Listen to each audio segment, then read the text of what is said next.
बात मजबूत दिल रखकर सुनिएगा और देखिएगा।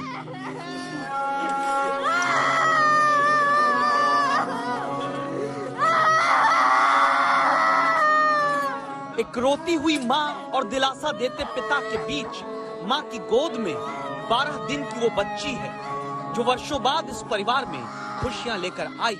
लेकिन रुई के फाहे जैसा मासूम बच्चा जिसकी यहाँ किलकारी गूंजनी चाहिए थी, वह मातम की चीख है। सिसकते पिता, चित्कार लगाती माँ के बीच नारंगी रंग के कंबल में लिपटा हुआ वो बच्चा जो अब इस दुनिया में नहीं रहा। इस परिवार ने अपना पहला बच्चा कुछ वर्ष पहले खो दिया था। अब मंजिलों ऊंची गैर जिम्मेदारी और लापरवाही ने बरसों बाद जन्म लिए बच्चे को भी छीन लिया।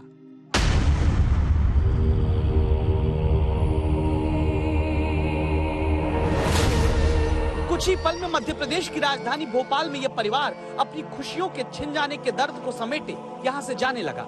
इस दर्द का वजन कितना भारी है ये एक पिता या ये माँ ही समझ सकती है, लेकिन ऐसा एक परिवार नहीं है। कई परिवारों की रोशनी, उनके चिरागों, उनकी उम्मीदों का दम तोड़ा गया है भोपाल के हमीदिया अस्पताल के भीतर इस कमला नेहरू बिल्डिंग के अंदर, जहां सोमवार रात 8:35 पर आग लगी। आग 8 मंजिल के कमला नेहरू अस्पताल के तीसरे फ्लोर पर लगी। इस फ्लोर पर स्पेशल न्यूबॉर्न केयर यूनिट यानी SNCU है, वहां पर आग लगी जहां पर 40 बच्चे पहले से अपनी जिंदगी की लड़ाई लड़ रहे थे।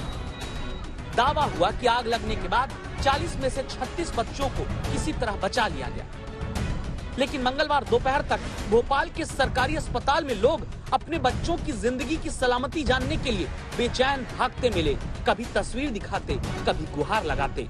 आप लोग ही कुछ कर सकते हो, हमारे बच्चे दिलवा दो।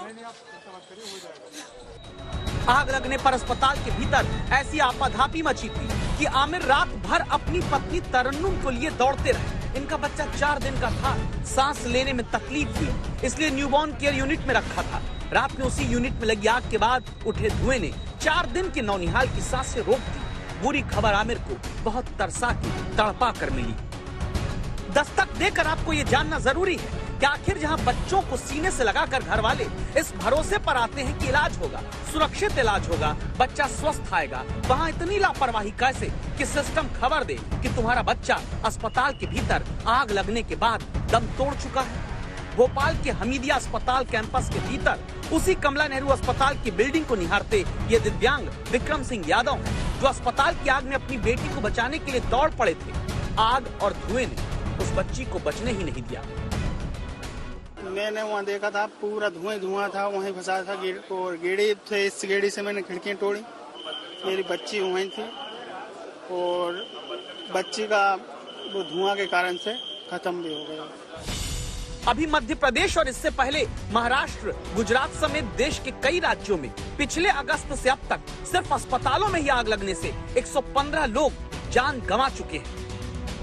8 नवंबर की रात भोपाल में लगी अस्पताल के भीतर की आग ने बच्चों की जान ली और 6 नवंबर को महाराष्ट्र के अहमदनगर में अस्पताल में लगी आग 10 मरीजों की मौत का कारण बन चुकी है। सब कहते हैं कि अस्पताल में लगी आग ने मारा, हकीकत में सोई हुई जिम्मेदारी, सिस्टम में पसरी हुई लापरवाही और स्वास्थ्य जैसा मुद्दा प्राथमिकता में ही ना होने की बीमारी बच्चों बड़ों को अस्पताल में आग के नाम पर मार देती है। यही अब भोपाल में भी हुआ। अभी तक की जो जानकारी मिली है उसके मुताबिक बताया जा रहा है कि ये जो कमला नेहरू चिकित्सालय है, यहाँ पे जो हाइड्रेंट्स होते हैं जिनके जरिए जो धुआं बाहर निकल जाता है आग लगने के बाद, वो यहाँ पे काम नहीं कर रहे थे और यही वजह थी कि सामने SNCU वार्ड में अगर आप देखें तो जहाँ पे आपको खिड़कियों के टूटे हुए शीशे दिख रहे हैं, यहीं से इन्हें तोड़ करके धुएं को निकाला गया। माना जा रहा है कि अगर हाइड्रेंट काम कर रहे होते और धुआं समय पे निकल जाता तो बच्चों को बचाया जा सकता था, क्योंकि उस समय धुआं इतना गहरा घना धुआं हो गया था कि लोगों को या भी जो फायर कर्मी यहाँ पहुंचे थे वो भी बच्चों को बचाने के लिए सही समय पर अंदर जा नहीं पाए। सिर्फ इतना ही नहीं, सरकारी अस्पताल की इस इमारत को क्यों अस्पताल का नाम दिया गया जहां कभी भी किसी हादसे के इंतजार में मरीजों का इलाज किया जाता रहा। अस्पताल में जब आग लगी तो पता चला ऑटोमेटिक हाइड्रेंट खराब पड़ा था। हर फ्लोर पर फायर एक्सटिंग्विशर तो थे लेकिन काम नहीं कर रहे थे। कमला नेहरू अस्पताल ने वर्षों से फायर सेफ्टी के NOC लेना भी जरूरी नहीं समझा। अब मंत्री कहते हैं जांच करेंगे, मुख्यमंत्री कहते हैं जांच करेंगे, दोषियों को नहीं छोड़ेंगे। जांच के निर्देश दिए, ACS हेल्थ मेडिकल एजुकेशन जांच करके रिपोर्ट देंगे। ये लापरवाही, आपराधिक लापरवाही, इसमें जो भी दोषी होगा उसके खिलाफ एक्शन होगा।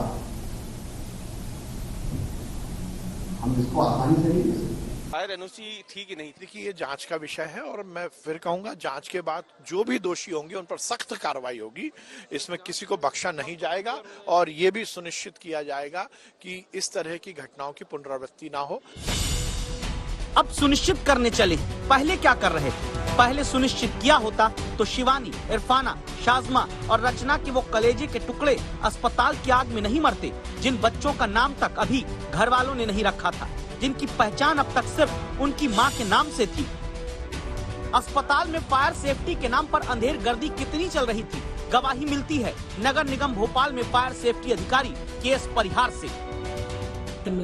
फायर एनओसी का देखो प्रक्रिया होती है कि संबंधित एजेंसी रहती है, उसको खुद ही अप्लाई करना पड़ता है, अपना इक्विपमेंट लगाने पड़ते हैं। ऐसा उन लोगों की तरफ से कोई एप्लीकेशन नहीं दिया गया नगर निगम। हमारे द्वारा तो एक सभी हॉस्पिटल को, भोपाल के जितने भी हॉस्पिटल्स हैं, सभी हॉस्पिटल्स को नोटिस जारी किए गए थे रिगार्डिंग फायर के संबंध में कि कोविड के समय काफ़ी स्थिति खराब हो गई थी।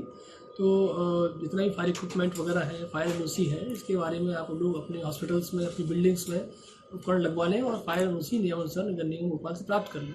तो उसी तारतम्य में इनको भी नोटिस जारी किया गया था और ऐसा करीब एक बार नहीं, करीब हम लोगों ने 4-5 नोटिस इश्यू किए हैं सभी हॉस्पिटल्स को। उसका नतीजा कि कुछ मैक्सिमम हॉस्पिटल्स ने तो फायर इक्विपमेंट लगवाई भी है और एनओसी ली भी है उन्होंने। कुछ हॉस्पिटल जरूर बच गए थे। नगर निगम का फायर विभाग नोटिस देकर इंतजार करता रहा। अस्पताल वाले वर्षों से बिना फायर सेफ्टी के काम चलाते रहे। चिकित्सा शिक्षा मंत्री को तो अब भी जांच का ही इंतजार है। भोपाल की सांसद साध्वी प्रज्ञा को इस बात की चिंता ज्यादा थी कि प्रकाश झा आश्रम नाम से क्यों सीरीज बना रहे हैं। गृह मंत्री नरोत्तम मिश्रा को फिक्र विज्ञापनों में संस्कृति रक्षा की लगी हुई थी। यहाँ मंत्रियों की नाक के नीचे बिना फायर सेफ्टी एनओसी के चलते अस्पताल में लगी आग से 4 बच्चे मर गए। किसी को चिंता नहीं थी, क्योंकि धर्म और संस्कृति रक्षा की लोरी गाने वाली राजनीतिक व्यवस्था में बच्चे और स्वास्थ्य सुरक्षा प्राथमिकता ही कहाँ बन पाते हैं। रवीश पाल सिंह, भोपाल आज तक।